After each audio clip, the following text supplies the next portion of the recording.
Alors, le second élément qu'on va créer, ce sera la possibilité de filtrer sur les années. Donc là, notre graphique affiche les performances globales toute année confondue des agents. Et il nous faudra en fait un moyen pour cliquer sur les années pour filtrer. Alors, le plus simple, c'est passer par des segments. Qu'est-ce que c'est qu'un segment? C'est la possibilité de créer en fait des boutons qui vous permettent de filtrer un tableau croisé dynamique. Donc, on peut passer par le menu dédié du tableau croisé dynamique et demander à insérer un segment. Ça nous donnera la main pour choisir par rapport à quel champ. Nous pouvons aussi directement le faire en faisant un clic droit sur le segment. Ça dépend de la version cette fois, sur le champ plutôt. Selon la version Excel, on peut aussi intégrer directement. Donc en cliquant, en fait, le système recalcule automatiquement toutes les valeurs par rapport au filtre. Pour supprimer un segment, il suffit de le sélectionner sur les contours et la touche Supprime du clavier. Voilà. Alors maintenant, nous parlons d'année. Donc on a une date d'opération. On va retourner sur notre base de données et regarder qu'est-ce qui se passe. Donc nous avons les dates de transaction, mais nous n'avons pas uniquement l'année. Donc il y a une façon de faire qui est très simple, qui se base sur les formules, c'est rajouter une colonne et puis rajouter la fonction année pour extraire l'année à partir de la date. Voilà, tout simplement. Et puisqu'on a créé notre tableau croisé dynamique sur une base dynamique, si on l'actualise, le champ année devient disponible automatiquement. Donc du coup, on va demander, tiens, on voudrait rajouter un segment par rapport à l'année. Et voilà. Alors, cette façon de faire oblige à passer par la base de données, à rajouter une colonne. Selon la masse de données, les calculs peuvent prendre beaucoup de temps. Désormais, Excel, à partir de la version 2013, groupe automatiquement les dates et on n'a pas besoin de passer par là. Donc je vais annuler cette opération-là. Voilà. Et ce qu'on va faire, c'est voir comment utiliser le champ date pour grouper les dates, c'est-à-dire créer automatiquement la notion d'année dans le tableau croisé dynamique.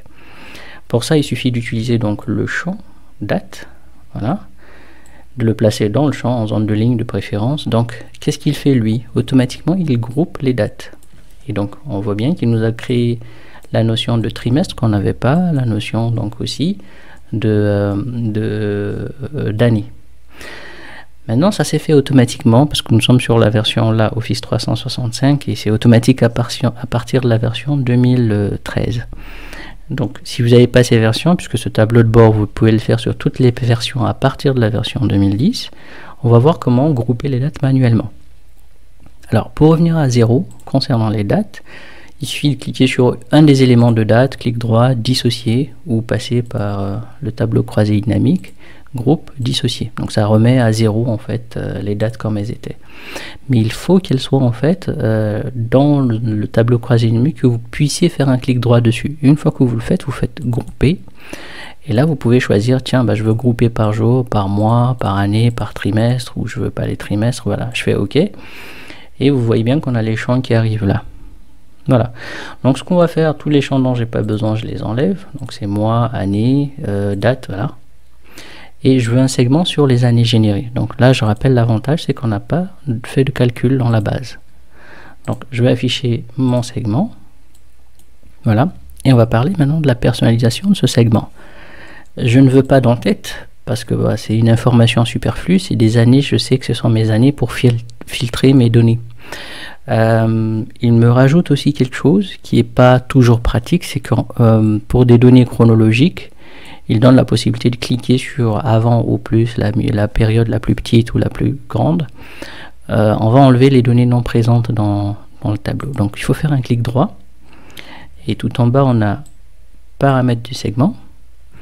Sinon, si vous ne pouvez pas faire de clic droit ou si vous êtes sur une tablette, c'est tout en haut, segment, quand vous cliquez sur le segment.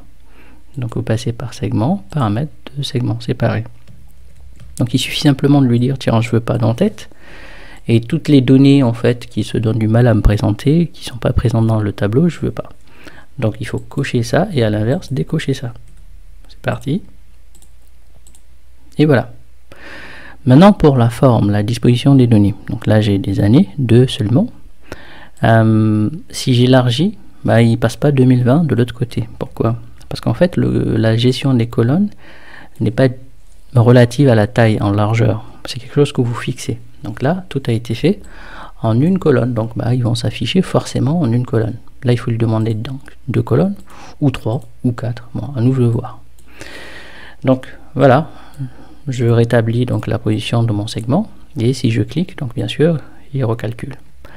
Alors maintenant, un petit détail concernant ces éléments-là, puisque c'est un élément qui va faire partie de mon tableau de bord. Est-ce que je veux qu'on puisse redimensionner?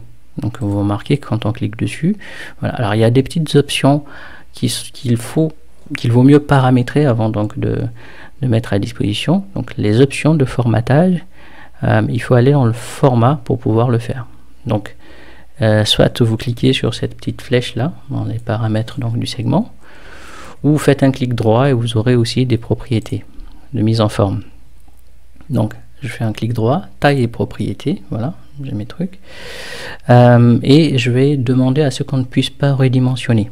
Donc je vais sur position et disposition et je désactive le dimensionnement et le déplacement. Ça veut dire qu'en fait on ne peut pas le déplacer et on ne peut pas redimensionner. Donc ça c'est quelque chose que je ferai une fois qu'il est au bon endroit. Le bon endroit c'est de l'autre côté, donc je le coupe, je le mets là sur mon tableau de bord. Voilà, je vais redimensionner, je vais le mettre sur 2 colonnes. Voilà, plutôt 3.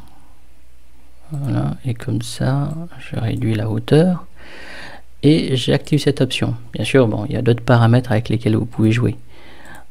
Donc voilà, on a un élément pour filtrer en fait notre tableau. Donc assez simple, notre graphique plutôt, autant pour moi.